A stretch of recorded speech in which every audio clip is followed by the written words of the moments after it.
Ayan, hello mga dang araw po sa inyong lahat mga ka-hunters. Ayan, ito po yung talakayin natin itong ganitong uri ng mga barya. Kung kayo po mga ka-hunters ay mga hunt o maghahanap ng mga barya na nais nyong ibenta, unang-unang pakasuriin po natin yung condition po ng mga barya. Kung makinis pa ba ito, yung walang gaanong damage po. Pero kung ang nahunt naman natin ay yung sinasabing hard to find, na talaga namang napakahirap hanapin kasa sirkulasyon, yan po, kahit na may damage po, pwede po nating itabi yan. Pwede po nating itabi yun. Kagaya nga po nung sa piso, ito yung ganitong piso po na 2005. Yan po yung napakahirap hanapin. Napaka-rare na po. Bihirang-bihira na po yan. Kaya kung tayo po ay makakahunt ng ganyan, yung taong ganyan po, yung 2005, may taong 2005, kahit po yan ay medyo sira na, itabi po natin. Kasi yan po talagang kahit pa paano, may value po yan. At kung makakahunting naman tayo ng maganda, siyempre mas maganda rin ang value. Kagaya po, sige, umpisan po natin ito. Yan, kagaya po nito. Ayan po. Punaan. Yan. Yung ganitong condition po, nakikita nyo po yung parang medyo yung may maputi. May luster pa po yan. Ayan. Ito po ay 2019 upper mint mark. Pero hindi ko po sinasabing mataas ang value po nito. Ang sinasabi ko lamang po, kung tayo po ay mga hunt ng mga barya, yung ganitong condition po. Ayan o. Yung parang white na yan. Yan. Almost uncirculated po yan. Medyo hindi pa rin po masasabing brilliant kasi sandali lang po. Ay, wala na stick ko. Wala na pala yung stick ko. Ayan.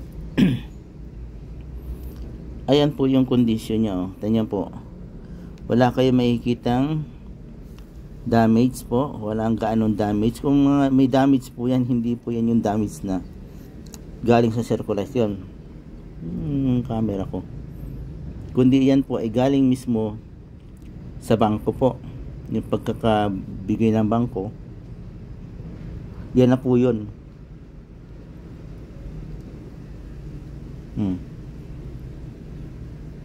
Ito yung mga makikita nyo po yung parang white. Yan na po yung luster niyan.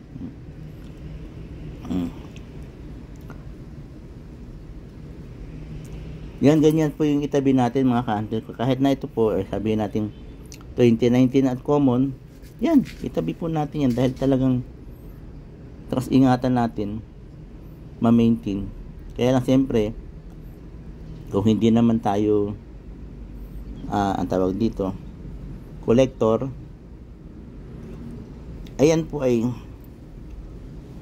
kumbaga itchapwera na natin. Ay kumbaga sa kung naman ay kailangan, kasi bago po magkaroon ng value, medyo mahaba-habang panahon po. Kasi marami po nito 2019 eh. Mga taong ganyan, tapos sa upper mint mark. Late na po ito lumabas, yung mga upper mint mark na yan, late na po. Naglabasan na po, mga stock po sa bangko kasi yan eh. Tapos ito naman, yan, 2008, may mga balahibo ng pusa. Yan, 2008, yan. Maganda pa rin po ang condition, no? Very fine pa po. Kaya tingnan nyo po, makikita nyo yung ano, yung wala akong panturo. Yan. Nawala yung stick ko.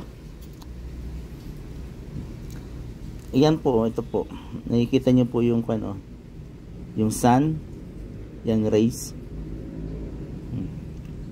Ito pong 2008 mga ka-hunters, ayan. Bibihira na rin po kayo makakita nito sa sirkulasyon. Hindi ko naman sinasabi. Kasi yung mga iba pong kolektor nito, meron na. Tapos yung mga nangahan, siyempre mga meron at iniipon din nila para kanilang ibenta. Yan. 2008 po. Ito po ay day 1 mga hunters. Ayan, yung reverse po. Bold. Makapal po yung pagkakagawa ng sun. Yan. Ito may damage konti. Yan lang po. Pero napakaganda pa po niya, no.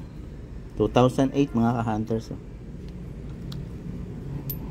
Tapos ito namang isa. Yan, 2012.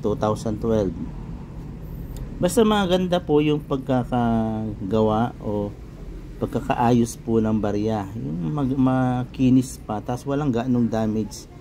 Yan, pwede po natin yan itabi mga ka-hunters. Oh.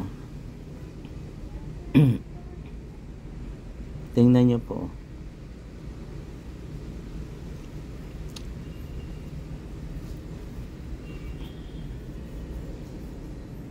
Maganda pa po yan, oh.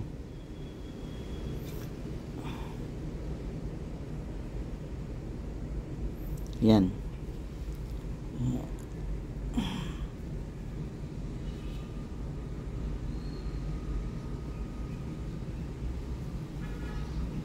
O, tingnan nyo po ito, yung kwan po nito, ito.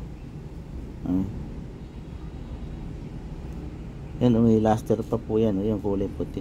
O, yan po mga ka-hunters, kung nais nyong mag-ipon, mang-hunt po, ng inaakala na in the future ay magkakaroon ng magandang halaga. Ayan po yung mga ganyang condition mga ka-hunters po.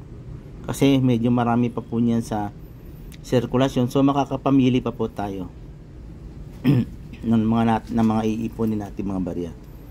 Kaso sige po mga hunters, sana yan nakapagbigay ko sa inyo ng konting kaalaman kung paano tayo mga hunt ng mga barya na totoong mapapakinabangan natin in the future. Bye bye po, hanggang sa muli po mga ka-hunters. Ingat po tayong lahat. God bless po.